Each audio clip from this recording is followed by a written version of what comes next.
Bandwidth for changelog is provided by Fastly. Learn more at fastly.com. We move fast and fix things here at changelog because of Rollbar. Check them out at rollbar.com. And we're hosted on Linode servers. Head to linode.com/changelog.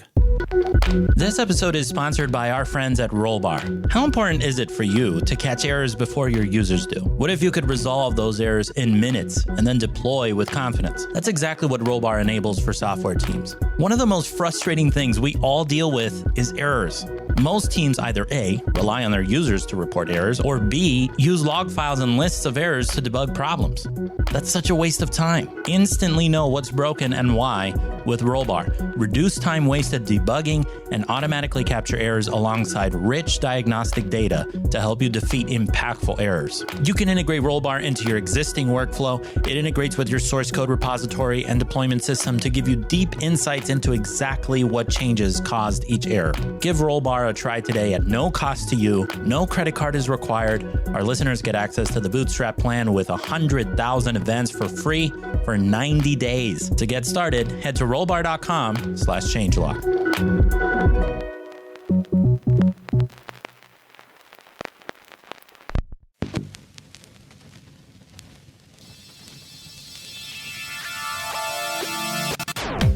Welcome to JS Party, a weekly celebration of JavaScript and the web. Tune in live on Thursdays at 1 p.m. Eastern, 10 a.m. Pacific at changelog.com/live. Join the community and Slack with us in real time during the show at changelog.com/community. Follow us on Twitter. We're at JSPartyFM. And now on to the show.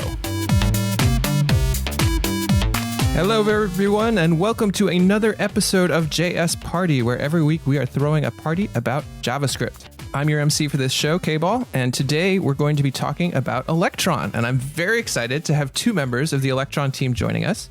So first off, Shelley Vohr from GitHub, aka CodeBiter. Hi, Shelley.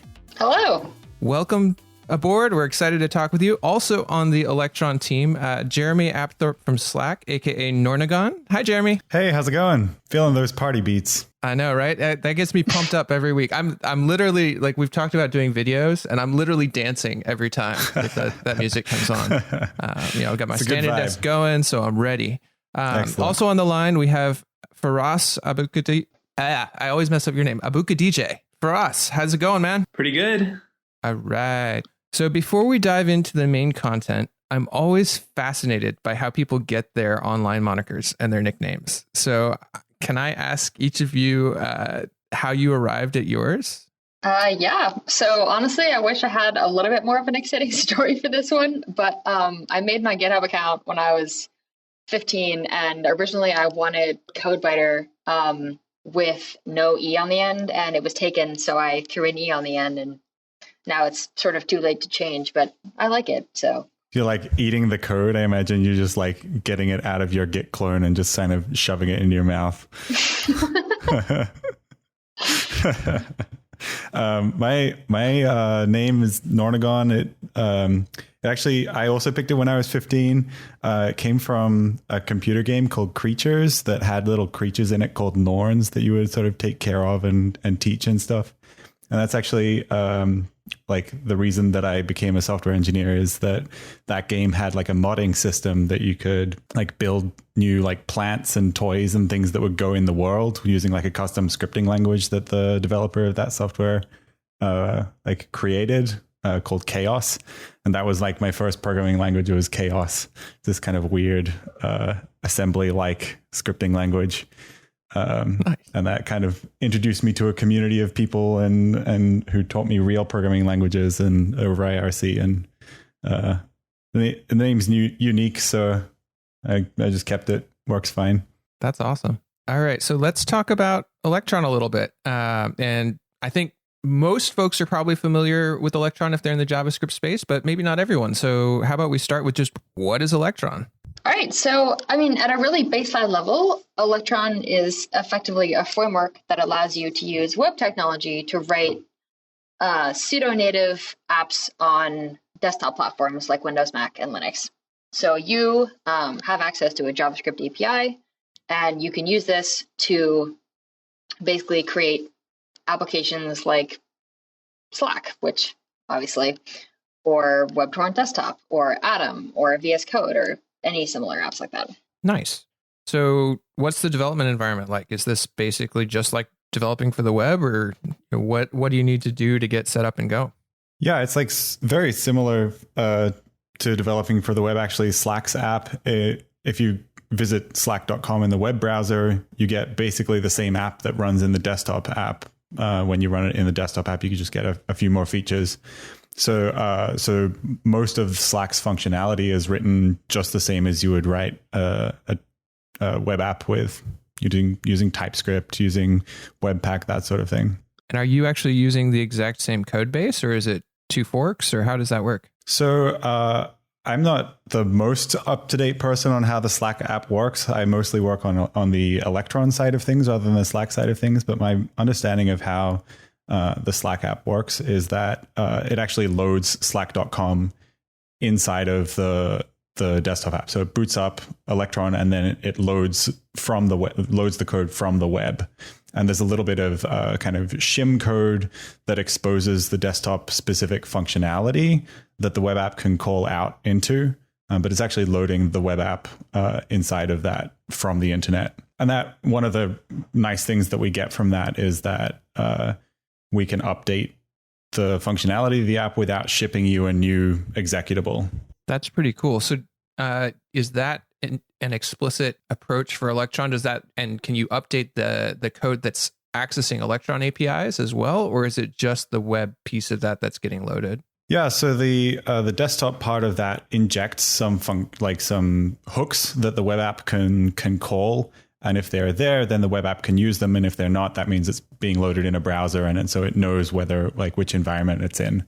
And so yeah, that's like a specific design goal of the way that Slack is architected. That's, I think, pretty different to how Atom works. Like when you download Atom, you get all of the code that runs Atom is sitting there on your hard disk. So there's a variety of different approaches and ways that people build it. But whichever way you do it, you still have access to all of the dev tools that you're used to. So like TypeScript and the Chrome dev tools, you can just open them straight inside of your Electron app and set a breakpoint or edit some CSS, that sort of thing. It's very similar. In fact, it is Chrome under the hood. That's pretty cool. So is there any Electron specific tooling that that you use when you get in there? Or is it all just, your standard, everything is web technologies? You're using Node, you're using Webpack, you're just going. I'm going to kick that one to Shelley since I think she has some more experience with that. I would say yes, essentially. I mean, people have built out a lot of little tools that improve Electron in specific categories, or allow for easier development for, I don't know, I'm trying to think of a simpler example for logging or something similar. But generally, yeah, generally you treat it primarily just like developing web technologies, except that you're thinking more in terms of desktop. So thinking about, dialogues and other things you wouldn't typically think about in a web context. But otherwise, the perspective, I would say, is not altogether different. Nice. So does Electron enforce any particular application architecture? Jeremy, thoughts? I mean, I would say initially, besides the main render differentiation, which might be worth going into. So right. So essentially, you can sort of think of the dichotomy between the main process and the render process of Electron as sort of the same way you'd think about a puppeteer and a marionette. So main processes spawn render processes, and then each one of the render processes is standalone. In the main process, you have access to everything. So Node, and then through Node, you'd have access to the file system through their file system APIs. As well as everything you'd have straight through Chromium. And then render process, you can also have access to all Node modules, but you typically, as a developer, you'd access those through remote.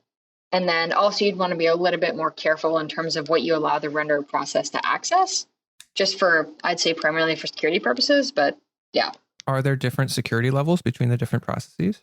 Yeah, so the main process has access to everything. It runs just like any other process. It runs with user privilege. It has Node embedded, so the JavaScript that runs there can basically do as it likes.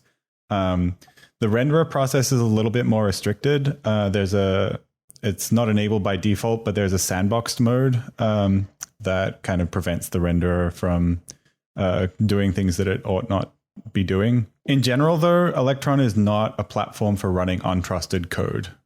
Interesting. Yeah, so like I would say like in normal browsers, like since web pages run in a sandbox environment, they're not really allowed access to native resources. So we give you the ability to do that, but we definitely don't recommend that you do that for the same reason that web pages don't really have access to that. So that's kind of interesting when you're doing something like what Slack's doing, right? Oh, go ahead, Feross. Oh, I was just going to say like a specific example would be like, building a web browser in Electron and trying to load remote web pages would be probably not a good idea, because even with the sandbox mode turned on, the renderer process would not have access to the Node APIs. But as I understand it, it's still not like a perfect sandbox in the sense that like I think if a page was really determined, it could break out. That's my understanding. So it's like basically you shouldn't ever load code from a remote server in the renderer process. It should only be code, well, at least unless it's your server and you trust it. But even then, you have to be really careful that server's definitely only serving code that you're 100% sure is trusted. Yeah. So you mentioned like building a browser with Electron, and there was it's interesting that you mentioned that because there was a project that I think involved Brennan Eich called Brave, the Brave browser. Mm-hmm. And they started off building on Electron because it was a super easy platform for them to get started. And they eventually forked Electron and changed a few things about the security model. And then I think just recently they announced that they're retiring their fork and they're building directly on top of the Chromium source code, much in the same way that Opera does. So I think that's like that as an example of like how people have kind of like evolved through that. Like gone through that set of decisions. Yeah, that might be a conversation for later, but I'm actually really curious what the trade-offs are there, sort of why Electron hasn't maybe pulled those changes in their fork back in and made the sandbox sort of more secure by default. I'm guessing there's some good reason or some trade-off there that would be interesting to know about. Yeah, absolutely. We can chat about that in depth later. There was a Electron developer summit recently in Prague, and that things like that came up. So yeah, Shelley and I can both speak to that. I mean, we could go into it now if we're excited about it. Sure. Shelley, do you have thoughts? Well, I honestly will openly admit that I've not been the most involved in the security side of things, but at the most recent summit, we did have some significant discussions around security in terms of how we want to improve our security by default, and then the primary steps that we need to take in order to make that happen. So we currently are actually spinning up a little bit of a project board that allows us to sort of more formally investigate how we can make Electron secure by default. Some of those things include how we're dealing with eval, how we deal with WebView, and then the node integration. So there's currently a PR up to disable the node integration by default, for example. Mm-hmm. And then ideally, we'd also want to deal a little bit better with potentially permission handling, web contents, and some navigation. Yeah, that's interesting. Go ahead. I was going to say that one of the sort of tensions, one of the things that Brave did in their fork of Electron, which was called Muon, is that they entirely removed node integration from the renderer process. So one of the really nice things about Electron is that you can, open up a HTML file, write a script tag in it, and put a require, like right in that script tag, like require FS, and then off you go. And that's like a really simple development model. And if your app is not running untrusted code, then that convenience is super valuable. And so Brave made the decision, since they're basically only running untrusted code, to entirely remove that integration in order to sort of reduce the attack surface, like remove that integration, even the possibility of having node in the renderer process in their fork. And so that was sort of like one of the things that we decided we didn't really want to bring back to Electron, or at least if we were going to do something like that, it would be a huge change in the way that people write Electron apps. And so there's trade-offs to be made there. And the trade-off that Brave made was right for them. And I'm not sure that it's right for the Electron project at large. It reminds me a lot of the evolution that architectures in browser extensions went through. And interesting. moving towards, you had the initial browser extensions from Firefox that tended to have very high levels of privilege, though the programming model was pretty low level. And then Chrome introduced this interesting separation where you'd have unprivileged scripts and more privileged scripts, and they'd communicate via some sort of messaging protocol. So they called that context isolation, I think that was called, or is called. Yeah. Yeah, Electron has that also. There's the option that you can make for that you can set on a web contents that you open that you can set like context isolation, and that way the code that's running in that frame and the code that's sort of like talking to it is running in different contexts. Yeah, I actually find that just in my use of Electron, that just from a conceptual point of view, like it's really useful for me to try to keep all the node stuff out of the renderer and use messaging or use remote. Better to just use messaging so that like the main process does all the node stuff and all that stuff is like sort of securely over on in its own place, and I can just see like all the things that the all the node sort of privilege type things that the app might do, and then I can see that the renderer is like only has the ability to ask the main process to do certain things, and then the main process could like deny it, or if it's I like basically say that like for example my app needs the ability to like read one specific file.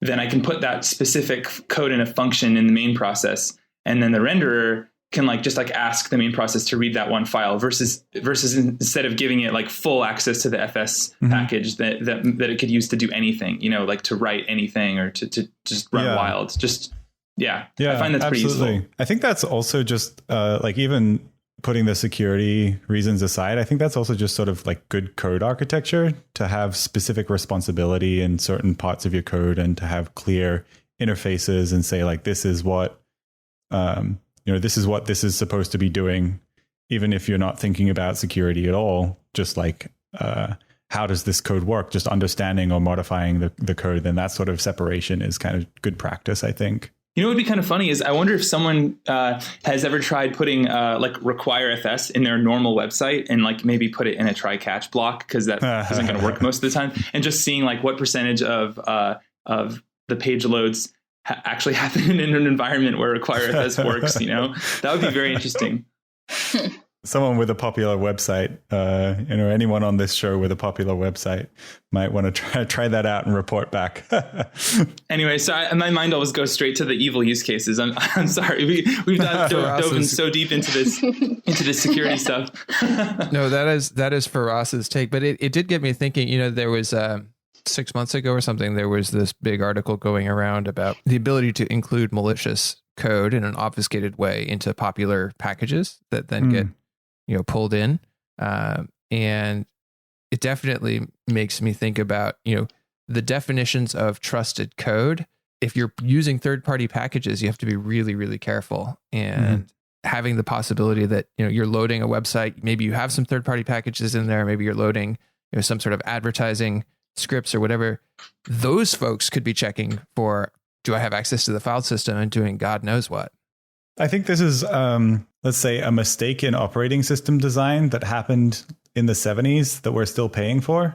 I think that there has been some good progress on that front in like the models that iOS and Android use about sort of sandboxing every app by default. And, Mac OS is starting to get this with the Mac App Store sandbox, but still not a lot of apps use that. So I think there's like something there there's like a fairly fundamental question there of like the computer is supposed to be an agent of the user, and there's a sort of inherent obfuscation of like, if I do these things with my computer, if I open this app, if I click this button, there's a sort of level of trust because I can't see the electrons that are moving around inside the processor and see the packets that are going out the network. I can't directly perceive what's going on. So there's some like level of trust that needs to be established between the operating system and the user. And I think it's really the operating system's kind of responsibility to provide that trust. all of which is a long way of saying it's a complicated problem and we need complicated tools to sort of attack it. And I think this lies not certainly some of that responsibility lies in the hands of Electron, but it also crosses over into operating system like authors and publishers like Apple and Microsoft and Google, as well as back up the pipeline into like app authors and how they kind of design and build their apps and publish their apps.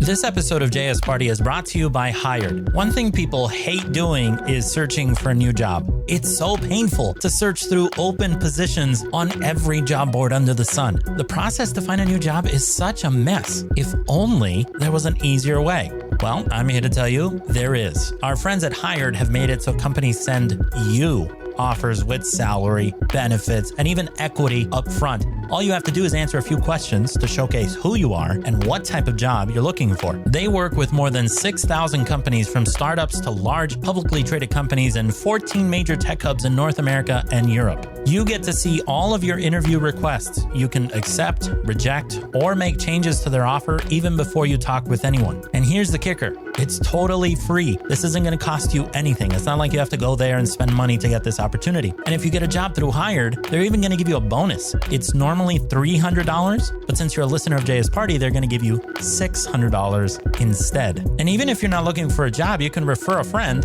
and Hired will send you a check for, get this, $1,337 when they accept the job. As you can see, Hired makes it too easy. Get started at hired.com/JS Party.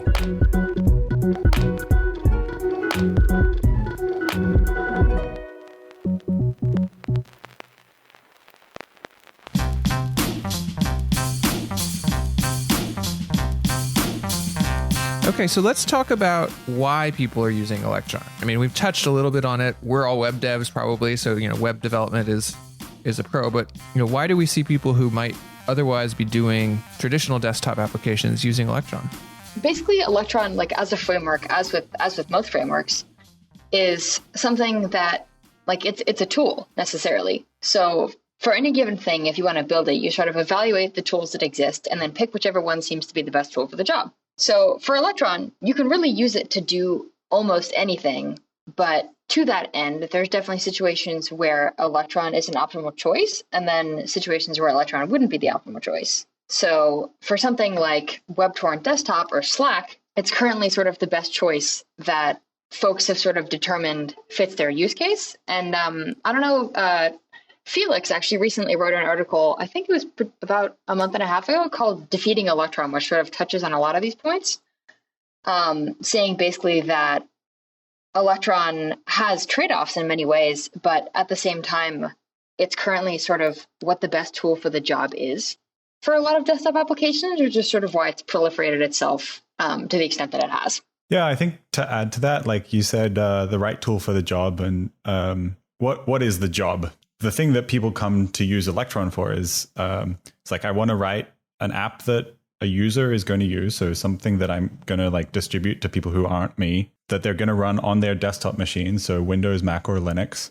And it's got to do something that a web app normally can't, even if that thing is only just like opening its own window or reading a file off of the file system. And I think that if you want to do that thing, I want to distribute something to my users that does a little bit to a lot more than a web app can on a desktop machine.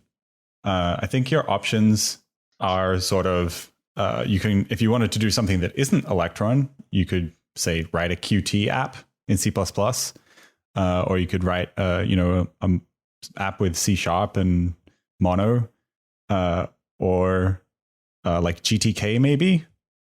And none of those options are really very good. Like they're good at what they do, but what they do isn't building like cross-platform apps in a way that's like easy to develop.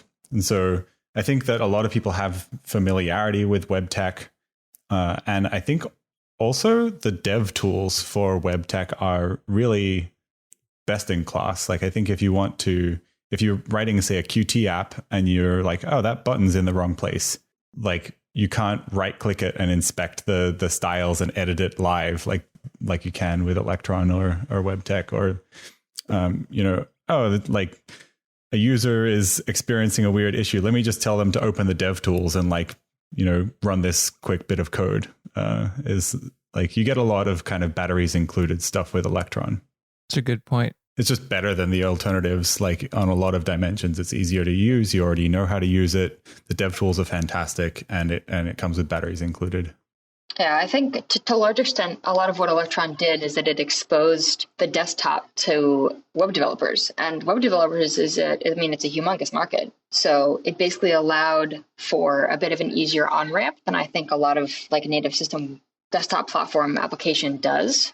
So given the batteries included things, I think that like Electron, in the sense that I mentioned best tool for the job earlier, is that it's also a tool that allows for a much wider developer base to have access to creating the sorts of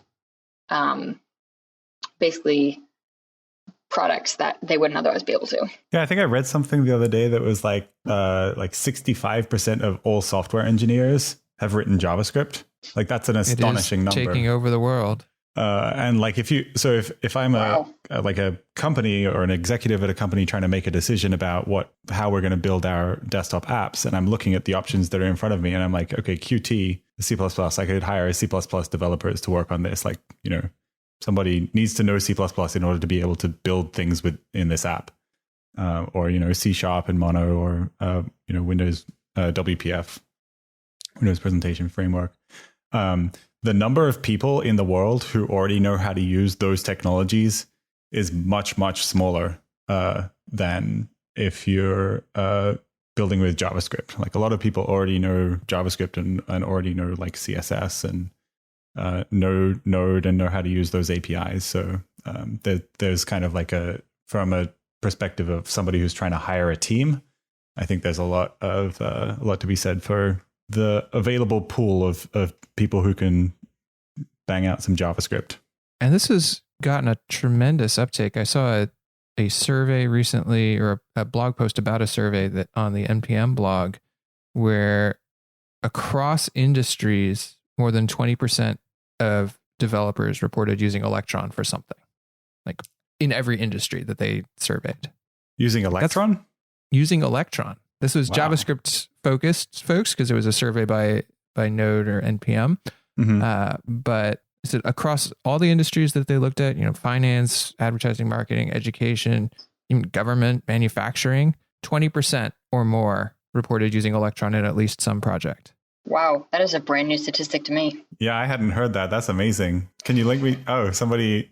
Yeah, I just put it in the Slack channel, and I'll put it in here so they can put it in the show notes. But yeah, the uptake has been phenomenal. And we were brainstorming some examples of big apps using it, right? Obviously, the Slack app that you're talking about, Atom, VS Code, Skype. We're currently talking over an Electron app. So really, I didn't know that. Skype is Electron. Yeah. Huh. Wow. Trello desktop is Teams. Stride. That's pretty darn impressive. Now, Electron is not without its detractors. And I think the biggest thing that I've seen is folks talking about memory usage. Do y'all want to talk about that at all? Sure. I can try to take a stab into it a little bit. So as memory goes, generally, yes, people's like typical complaint about Electron is that it takes up a lot of memory for what it's doing. But at the same time, I think it's sort of like I said earlier a little bit, in the sense that there's like kind of a time and a place for building an application with Electron. So the trade-offs in terms of memory, so let's say Slack tends to come up a lot for this. So Slack, I think the question there is more, what would the alternatives be that would be better? Like what other frameworks allow you to build something like Slack that allows you to do all the things that Slack allows you to do and is like significantly leaner?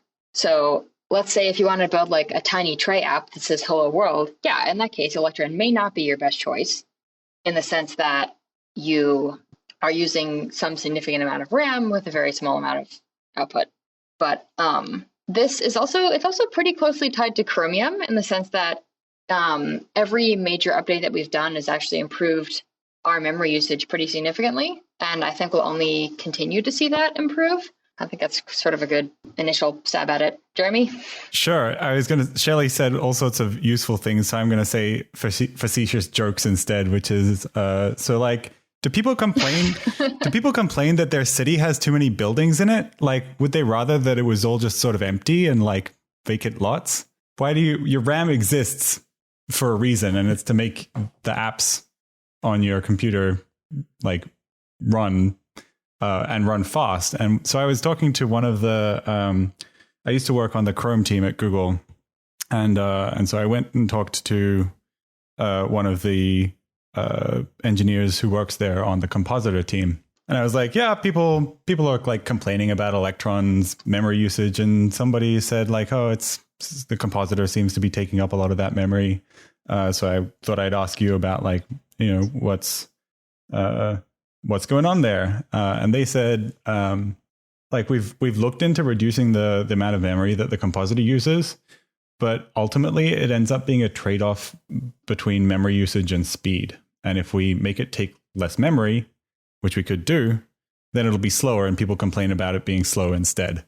And so I think also the people who complain about memory usage are the people who open Activity Monitor and look at the memory number. I think if you don't open that, if you don't open Activity Monitor or Top or whatever and look at the memory usage, you're never going to notice how much memory that app is using, unless you're trying to run like 10 instances of Photoshop, and your machine is swapping. So I think there's like memory usage is not itself bad.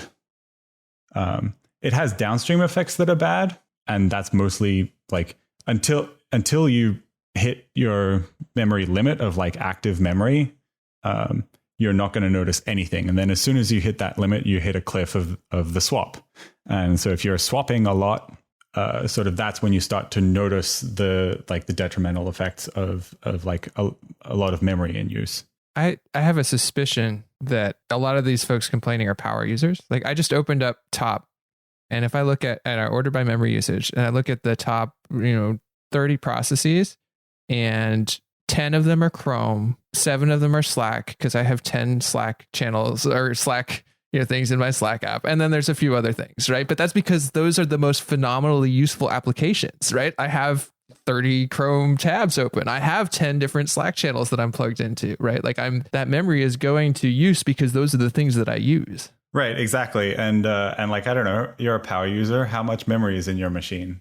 This one has 8 gigs. So it's actually not that massive, but cool. Yeah, I just opened Okay, and then I think to some extent too, I think like Electron definitely does sort of shape itself around a world where ideally every computer user has a pretty significant amount of RAM. But at the same time, I think that's a world that's sort of approaching a lot faster than we necessarily think it is, in the sense that even a few years ago, the default amount of RAM that came with computers was significantly smaller than it is now. There's Macs with 32 gigabytes of RAM. And I think saying that to someone, even when I was in high school, would have been somewhat fantastical. Yeah, RAM is one of those beautiful places where Moore's Law has more or less continued.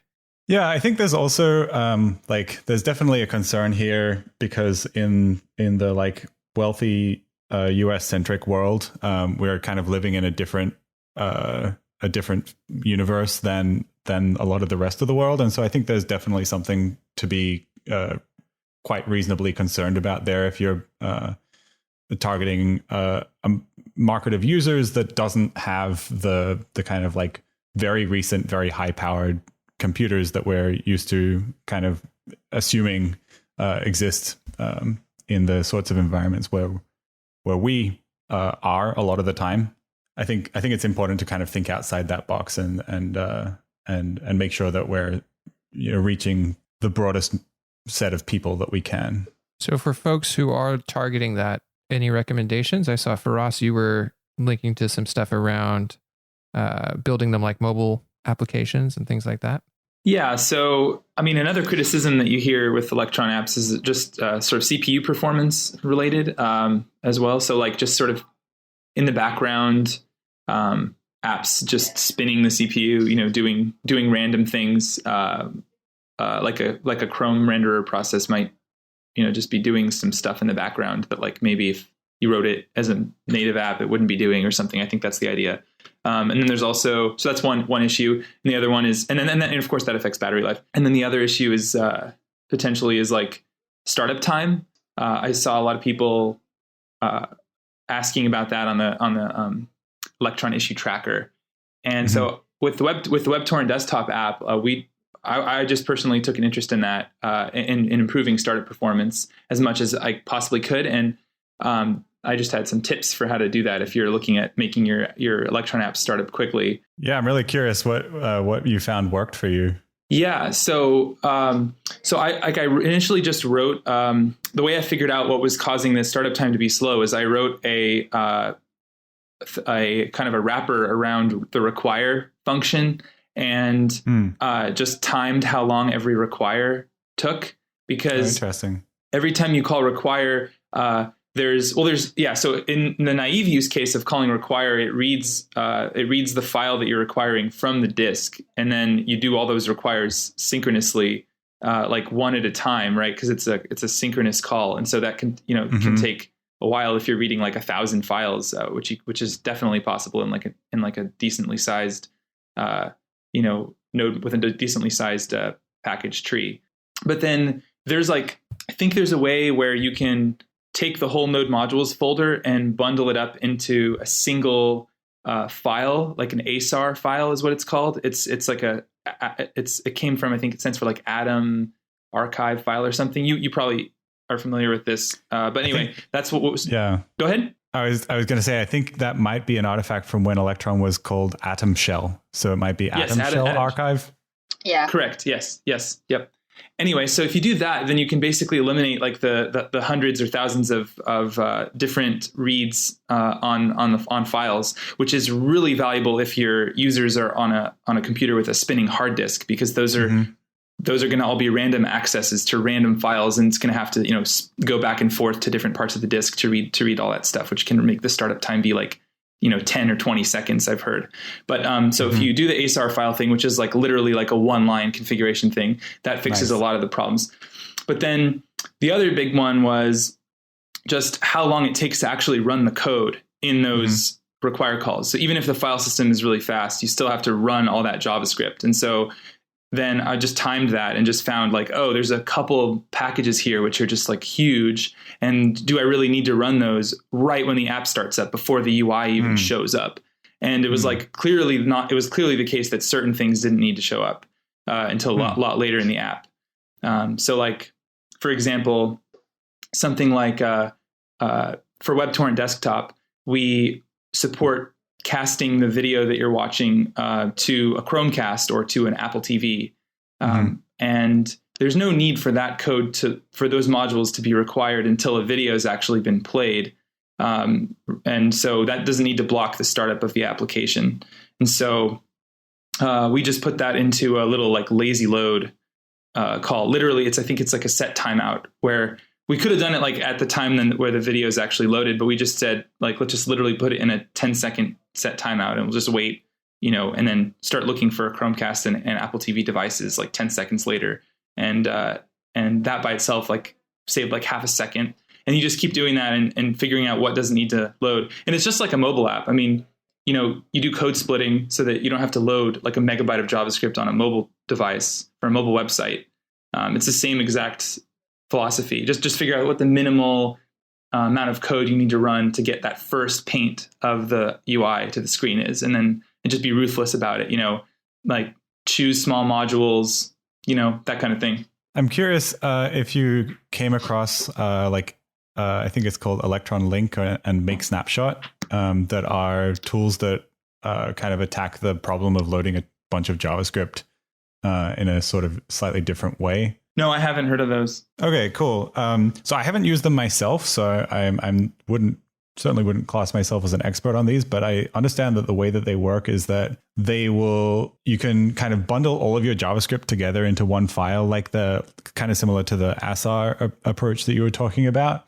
But then what you do is you load it into V8 ahead of time, and that kind of parses and kind of constructs all of the internal structures that V8 will need to run it at runtime. And then you can kind of snapshot that all of that information that V8 has constructed out of your JavaScript code, and then load that snapshot back up on startup in your app. So in development, you can create that snapshot and then ship that snapshot out to your users. And when they start the app, instead of having to start from the raw JavaScript files or even like the kind of packaged up ASAR, you still have to parse all that JavaScript. You can start from a snapshot, which is much more like friendly for load time. That makes a lot of sense. Another tool that you can kind of like get in your arsenal.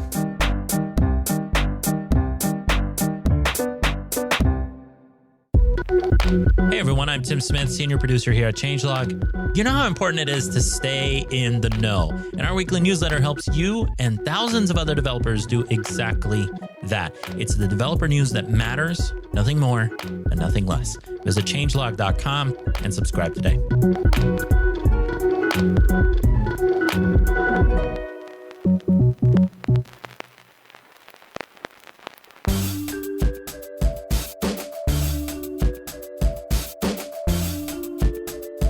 All right, so let's jump back in and talk about community. Shelley, can you talk a little bit about the Electron team and core team, community, ecosystem, all the stuff around this? Yeah, absolutely. So I would say over the course of the past year or so, there's been some pretty significant changes. When I first joined the team, the core group of folks working on Electron was probably about 5. And then now I'd say it's probably about 15 folks in total. It's been great in that it's allowed us to more effectively approach issues, sort of delegate work, work together more effectively. And then it's also important to note that about 4 companies have employees who work on Electron. So we all sort of function as one unified team, which allows us to attack a much wider variety of issues than we really used to be able to. And then think about a slightly firmer form of like the way that we sort of like structure where we're going and how we sort of like for example, mini summits were mentioned. We have 2 mini summits a year, and each one of those mini summits sort of determines the next 6 months of roadmap. Our last mini summit was about 40 people, and all 40 of those people are pretty active contributors in the community that are invested in Electron success and who are able to sort of bring different perspectives to the table depending on what company they're coming from and what their Electron use cases are. And because of that, I've definitely noticed over the course of the past, I say a year or so, that we've been able to get a much better understanding of where we are and where we want to go, just because now we have access to such a wide variety of perspectives and needs.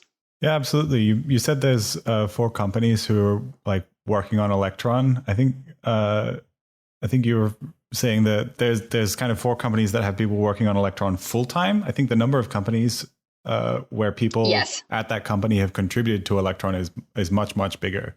Like I'm thinking about. Yeah, absolutely. Thanks for clarifying that. Yeah, of course. Yeah, I was going to mention like Figma, and I'm not sure what company Brenka works for, but that person does a lot of work on like VR related stuff. So there's a lot of kind of like companies who are using Electron for something like quite specific, and they're like they have a few people who come and like send us PRs every now and then.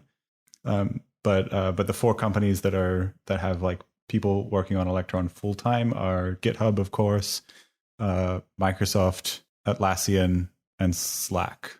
So soon to be 3 companies. Google recently launched an app that's built on Electron, so maybe it'll go back up to 4. Nice. And what about, so you mentioned there's sort of some tooling and other stuff that's sprung up around Electron.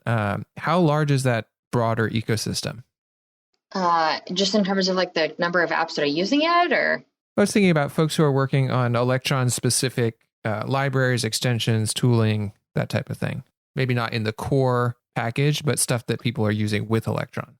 Surprisingly, a lot. Like, I think sometimes even for me, just like my day to day is like in the weeds enough that it's easy to sort of forget like the sheer scope that Electron has and the number of people that are familiar with it and use it and want to help us make it better every day. I know if you search our website right now, actually, we just rolled out a redesigned search function that was built by super nice. an awesome community contributor. Yeah, and it allows you to actually search not just all of the applications that are using Electron, but all of the libraries and frameworks that have sort of popped up around, or like just little modules that have popped up around improving Electron on a like simpler scale, or even just the people that have written, we range there from diagnostics tools to improved, trying to think of some easier ones, just like, improved usage of the logging functionality or to anything really. But all of those things are incredibly important to sort of continuing to proliferate the degree to which Electron fits people's use cases and the ways in which we can sort of make the onboarding ramp to be able to use Electron a lot lower. Yeah, I was going to add to that. I think that there's throwing back to like one of the things that we were talking about earlier about like why do people use Electron? I think definitely one of the reasons for that is the community of tools that's there. If you're building, say, a Qt app, and you want to go and like build auto updating for your app, for example, so that your app will stay up to date on your users' machines. That's something that there's a package for in Electron, and there's like very strong community support for a really big kind of pain point that a lot of like every person who's serious about developing a desktop app is going to have to deal with, keeping their apps up to date on their users' machines. And that's something that like the Electron ecosystem has fantastic support for. And there's a whole, you can kind of go through the series of like things that everyone's going to have to do. It's like debug crashes that happen on the client's machine. There's some really fantastic support for that coming from the Electron community. So I think that that definitely is perhaps beyond the like batteries included, but like batteries available for Electron in a way that you would have to kind of build things in a much more custom way if you were doing things with a different framework. Awesome. Maybe let's talk a little bit about kind of what is it like being on the core team, being an open source maintainer. There was a recent tweet from Jeff Lembeck at NPM talking about just the sort of flack that you sometimes run into. Like, it's crazy. You're building this thing that people can use for free that is incredibly powerful for them, and yet some folks just are unremittingly negative. And I know that open source maintainer burnout is a big issue in our community. So what is that like for you, especially since you're in the great position of being able to work on this full time, paid by a company? Like, how does that work for you? I mean, I can go first. I'm sure Shelley has thoughts on this as well. I think being paid for it makes a huge difference, and I think that's a lot of the kind of flack that gets thrown at projects that are maintained by people doing it in their spare time or doing it as a passion project. Like, part of what you do when you do that is like, I'm building this thing because I want people to use it and love it, and it can be super demotivating to see that people can kind of really focus on the negative aspects of that. But for me, working at Slack, I'm surrounded by people who depend on the app that I enable to exist with like the work that I'm doing. So I'm kind of like surrounded by people who are thinking positively about that, and I'm getting a salary for it, which is like not too bad, not to be sneezed at. I think that makes a really big difference. The other thing that I wanted to talk about was like how fun it is to work with like developers from all sorts of places around the world and different companies and different goals and things like that. But I wanted to kick it to Shelley to see if she wanted to say anything first. Yeah, I mean, my sentiments are rather similar, I would say, in the sense that it definitely helps a lot that it's easy for me to frame it as my job instead of as something that I'm doing in my free time, because it's a little bit easier to let sort of like, the flack that you get and the negative comments you get to wear you down a little more if you feel like you're doing this just in your free time for the general benefit of the community. And I obviously still do feel like that. And I'm so excited about the impact that the work I do is able to have. But it's also easier to frame it, I think, in a little bit of a healthier way with the knowledge that it is, my job at the end of the day. And then also, I really love, definitely, probably one of my favorite parts of being able to do this is that I get to work in such like a cross company and a cross team collaborative way. And I got to hear all these different perspectives and all the different needs and like successes and issues that different companies have when they use the thing that I help build. Just because I think like that wider access perspectives allows you to grow both interpersonal and technical skills, like surprisingly fast, I've noticed, just because you're sort of forced to think about all these things in a way I think you otherwise wouldn't be able to if you just didn't have access to that sort of like raw array of perspectives. I think also one thing that is really impressive to me about the way that the Electron community is built is that we're very serious about like our code of conduct and being inclusive. And I've been more than impressed with Jacob does a lot of this work, Jacob Groundwater at GitHub, of like kind of monitoring the issue tracker and making sure that people are being respectful and like making sure that people feel included. I've been really impressed with the kind of the way that the community is organized and kind of kept inclusive and kept open and kind of welcoming. So I think that Electron does a fantastic job. Not that I'm biased, but a fantastic job of kind of building a community that's really open to everyone, and which certainly is not to say that we're kind of like mission accomplished. This sort of thing is something that is not like a medal that you put on your coat and you say we did it. It's something that like we do actively every day, and every person in the community is involved in, and it's something that we'll continue to do. And I'm really happy to be a part of a community that puts such an emphasis on those aspects. Yeah, I agree pretty strongly with that, in the sense that I really love the things we've been able to do so far. But at the same time, I'm pretty excited to be able to keep iterating on, for example, the way that we label good first issues and the way that we sort of make ourselves available to less experienced programmers who might want to contribute to an Electron issue or write a feature and might not know how.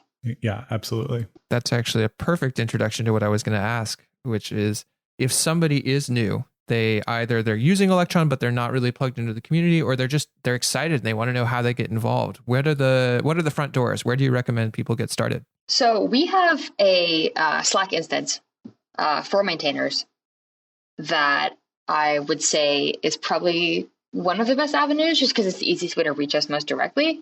Through that, I've actually been able to pair in sort of an office hours format, one-on-one, with several new contributors to the community, and been able to sort of pick out issues and, walk them through what the development environment looks like for Electron. And then in a couple of cases, we've been able to sort of pair and then to help them get a bug fix or feature out the door and get some commits into Electron. Yeah, absolutely. I think one way that as the Electron community we can improve is making that clearer. One of the things that's being discussed at the moment, certainly nothing final, but we're talking about like, how does somebody new to the project understand all of the work that's going on at the moment? Who's working on what?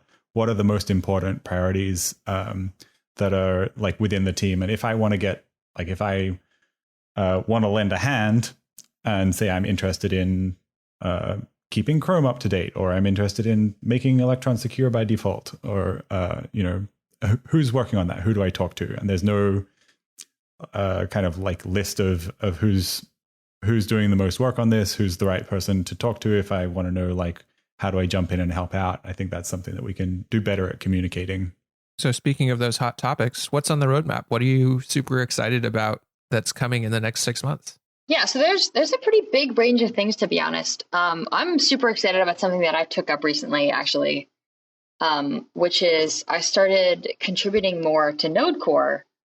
And I didn't really like think about the possibility of this until recently, because I typically am the one who upgrades Node within Electron. And the way that we do that is that Node works for us, but there's definitely like a few things we have to do to make it work more specifically for our use case. And so as a result of that, we float about 25 patches on top of Node. So one of the things that I've taken up recently is trying to see how many of those patches that I can upstream into Node and make more extensible to help the wider base of embedders for Node itself. So I'm super excited about that. And then also super excited about being able to interact more with the Node community and learn from them and see if there's ways in which like we can bring some of the things that we've implemented in Electron into Node. Yeah, so I just pulled up the notes that we sort of wrote up from last summit. So as Shelley mentioned earlier, we have kind of a summit twice a year to kind of get a bunch of people who are working on Electron regularly together and talk about kind of things that are top of mind and what we're going to do about them, and kind of like align and also just sort of get to know each other as a team, which I think is a huge part of like the value of that, is like seeing people's faces and being like, oh, you work on this thing, I saw your name on that issue, like how's it going? I now know who you are as a person as well as a name on GitHub.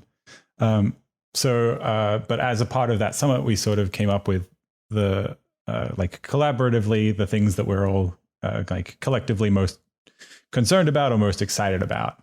And one of the biggest things that I think we had like the most conversation about was keeping up to date with Chrome. So Electron 3, the beta version of Electron 3 is on Chrome version 66, which I think is already like 3 versions behind Chrome proper. And so there's a lot of stuff that we've been talking about how can we improve our velocity on that, and how can we stay up to date with Chrome and stay current, which is a tricky thing because Chrome is kind of a moving target. They don't think of their internal APIs as stable at all. So and we call a lot of them, and so that means like I fixed a bug the other day where like Chrome changed the way that they check whether spell checking is enabled on a particular field or not, and had it default to false. And we didn't implement that new method. And so that meant spell checking was just disabled for everything. So that's the sort of thing that kind of happens a lot. If we're lucky, we get a compiler error, we can just go fix it. If we're unlucky, it's just sort of silently wrong. So that's a challenge for us. And there's a bunch of stuff that we're kind of working on to sort of improve our velocity and our correctness on that. So something that I'm working on personally is switching the build system of Electron to the same build system as Chromium. So Chromium used to use JIP, and Electron also currently uses JIP to build, but Chrome a couple of years ago switched to a build system that they wrote themselves called GN. And so we're kind of shifting over to that, which will enable us to like kind of like have to do less adaptation work. Like if something changed in Chrome, like a build flag changed, and we would have to figure out what that was and copy it over to our JIP config. Now we can just depend on the target inside of Chrome directly. So that's some ongoing work, but there's also things around CI and running Chrome's tests, as much of them as we can from our build of Electron, upstreaming things like Shelley said, if we can upstream the patches that we need inside of, we have a bunch of patches to Chromium as well as patches to Node. So if we can upstream those, that will reduce the maintenance burden on us. Things like introducing some modularity. So for example, some of our less commonly used features are things like PDF display or printing. And if we could flag those off, that means that somebody who's working on updating to a new version of Chromium doesn't have to fix all of the build errors in that particular module straight away. They can kind of get the base stuff working. And then somebody who's an expert in one of those particular features, like PDF or off-screen rendering, can come in parallel and fix the errors in or whatever needs to be fixed in that particular module. So kind of using a technical tool there to like introduce parallelism on a people level. So those are some things that we're thinking about for like staying up to date with Chrome. There are other things that we talked about. That's one of the ones that I know the most about. So that's kind of what I will blabber on about. But we also talked a lot about kind of the relationship between Electron and the web platform and progressive web apps, and how can we kind of build a smooth path in between Electron and PWAs. There's a bunch of people from the Google web platform team at the summit, which was fantastic. Really good to talk to them. Talking about how we do like issue management and outreach. How do we get people kind of more people working on Electron and stuff like that. Being secure by default. There's a bunch of other stuff. Performance, making sure we have a regular release process. Nice. So we're getting close to time. We could keep talking for forever because there's so much good stuff here. Any last notes that y'all want to put out there before we close up? I don't think thanks for having us on. It's been great. Yeah. Nothing big comes to mind right now. Thanks so much for having us. It was awesome to be here. So let's close up then. So this has been JS Party number 34, talking about Electron with our amazing guests, Shelley Vohr and Jeremy Apthorp, Codebiter and Nornagon, as well as Feross, and this is Kball. Next week, we will be off for JS Party as the changelog team is heading up to OzCon in Portland. But tune in 2 weeks, Thursday, 10 a.m. Pacific, 12 Central, 1 p.m. Eastern Time. We do this live every week, except next week. And we'll catch you next time. All right. Thank you for tuning in to JS Party this week. Tune in live on Thursdays at 1 p.m. U.S. Eastern at changelog.com/live. Join the community and Slack with us in real time during the shows. Head to changelog.com/community. And do us a favor, share this show with a friend, rate us an Apple Podcast, go into Overcast and favorite it. And thank you to Fastly, our bandwidth partner. Head to fastly.com to learn more. And we move fast to fix things around here at Changelog because of Rollbar. Check them out at rollbar.com. We're hosted on Linode Cloud servers. Head to linode.com/changelog. Check them out and support this show. Our music is produced by Breakmaster Cylinder. And you can find more shows just like this at changelog.com. Thanks for tuning in. We'll see you next week.